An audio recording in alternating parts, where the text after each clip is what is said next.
Ready to move in premium triplex villas at Bachapalli APR Projects. ఒకవైపు పారిశ్రామికను పెంచినాం, ఐటీని పెంచినాం.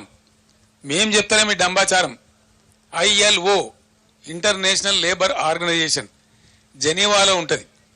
వాళ్ళు మొన్న విడుదల చేశారు.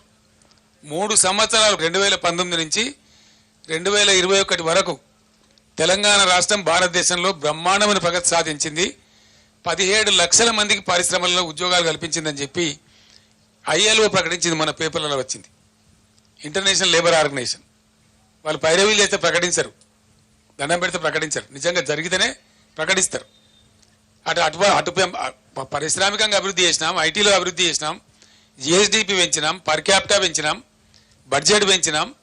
అట్లనే రాష్ట్ర రైతాంగాన్ని కంటికి రెప్పలా కాపాడుకున్నాం.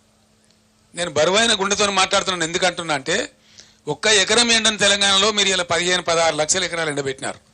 మీ అసమర్థత వల్ల నష్టమే.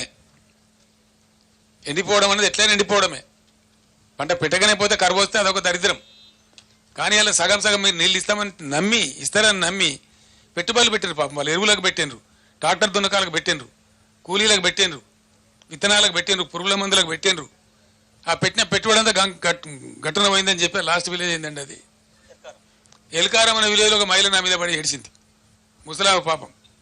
నీళ్ళు ఇస్తామన్నారు సార్, పెట్టుకున్నాము, 2-3 తళ్ళకి ఇచ్చిండ్రు, నాట్లు వేసుకోమన్నారు, మేము నమ్మి పెట్టుకున్నాం గవర్నమెంట్ కదా అని మధ్యలో బంద్ చేసి మా పంటలు పోయినాయి అని చెప్పి ఆ చేయి పెట్టి చూపెడతా ఉంది. ఇటంతా 1500 ఎకరాలు ఎండిపోయిస్తారని చూపెడతా ఉంది.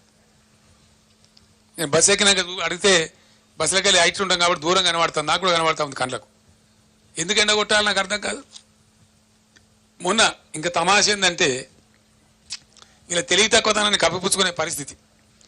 మొన్నటిదాకా నీళ్ళు సార్ పేపర్లో మీరు ఉత్తరం రాగానే మొన్న తెలంగాణ దొంగలు ఇడిచినట్టు తెలంగాణ ఇడిచిన కాలువ అని చెప్తుండ్రు. మొన్న ఇడిచిడు ఎందుకు నాకు అర్థం కాదు. 15 రోజుల కింద ఇడిచి అయిపోవు కదా, చాలా పంటలు బతుకుతున్నాయి కదా, లాస్ట్ 2 తల్లులేక కూడా ఎండిపోయిన పంటలున్నాయి కదా. ఇదేం వ్యవహారం నాకు అర్థం కాదు.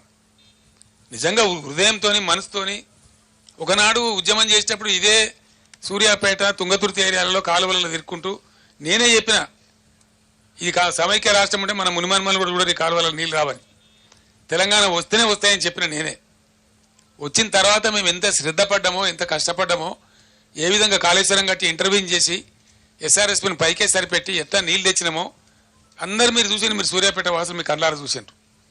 ఎంత అద్భుతంగా నీళ్లు వచ్చినాయో, పంటలు ఎట్లా పండినాయో.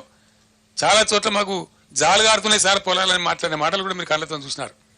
ఆ జాలుగారిన పొలాల జాలు మాయం చేసిన దొంగ ఎవడు, ఎలా అసమర్థుడు ఎవడు, దీనికి జవాబు చెప్పేవాడెవడు?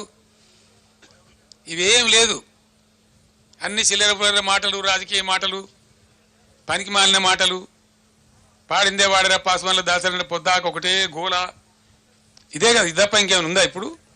అదే నేను చెప్తున్నా కదా. నేను ఎందుకంటున్నా అంటే ఇది వచ్చిన కరువు కానే కాదు, అసమర్థ కాంగ్రెస్ ప్రభుత్వం తెచ్చిన కరువు.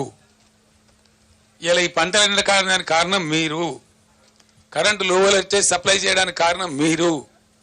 మీకన్నా జస్ట్ బిఫోర్ 8-8.5 ఏళ్ళు మేము ఇచ్చినాం పవర్, అద్భుతంగా ఇచ్చినాం. సుమన్ టీవీలో మీ పర్సనల్ అండ్ బిజినెస్ ప్రమోషన్స్ కోసం కింది నెంబర్కి కాంటాక్ట్ చేయండి.